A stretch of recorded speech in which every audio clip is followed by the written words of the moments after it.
ഇവിടെ ഏറ്റവും കൂടുതൽ കിടിലം പാട്ടുകളുള്ളത് ഞങ്ങളുടെ കയ്യിലാണ്. സാമ്പിൾ കേൾക്കണോ? ഡേയ് പാട്ട് വേ. വിരൽ തൊട്ടാൽ വിരിയുന്ന പെൺപൂവേ. ഈ പാട്ട് വിട്ടുകൊണ്ട് മുകളിലത്തെ കമ്പിയിൽ പിടിച്ചൊരു നിപ്പുണ്ട്. ഏത് പെണ്ണും ഫ്ലാറ്റ്. പാട്ട് കേൾക്കുമ്പോ തന്നെ പിള്ളേര് തുള്ളണം. അതിന് പറ്റിയ പാട്ടുകളാണ് ഈ ഞങ്ങളുടെ കയ്യിലുള്ളത്. അതിന് നീ പാട്ടിടുമ്പോ ഇടി മാത്രമല്ലേ കേൾക്കാറുള്ളൂ, വരികളൊന്നും കേൾക്കാറില്ലല്ലോ. ഓഹോ, എന്നാ ഇടിയില്ലാത്ത ഞങ്ങളുടെ വക വേറൊരു മാസ്റ്റർ പീസ് പാട്ടുണ്ട്, കേൾപ്പിച്ചേരാ. ഞാൻ കെട്ടിയ പെണ്ണിത്തിരി ചന്തം കുറവാനേ. മോനെ, ഈ പാട്ടൊക്കെ ഇട്ട് വൈകിട്ട് കോളേജിന്റെ ഫ്രണ്ടിൽ കൂടെ പോണം. എന്റെ പൊന്നോ, നീയൊക്കെ അമ്പലത്തിൽ അന്നദാനത്തിന് വന്നിട്ടുണ്ടാടാ. അന്നദാന സമയത്ത് ഞങ്ങളുടെ വക ഒരു നൊസ്റ്റാൾജിക് പ്ലേലിസ്റ്റ് ഉണ്ട്, വേണമെങ്കിൽ ഒന്ന് കേൾപ്പിച്ചുതരാം. പാട്ടിടാ.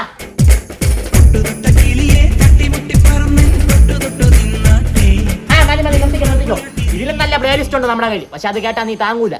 എടാ മണ്ടന്മാര്, നീക്ക് ഇവിടെ തമ്മിൽ തല്ലി ചത്തോ? ഞാനേതേ വായിക്കൊള്ളാത്ത കുറെ ഇംഗ്ലീഷ് പാട്ടിടാൻ പോവുക. ഇനി ഇവിടെ ഞാൻ ഭരിക്കും.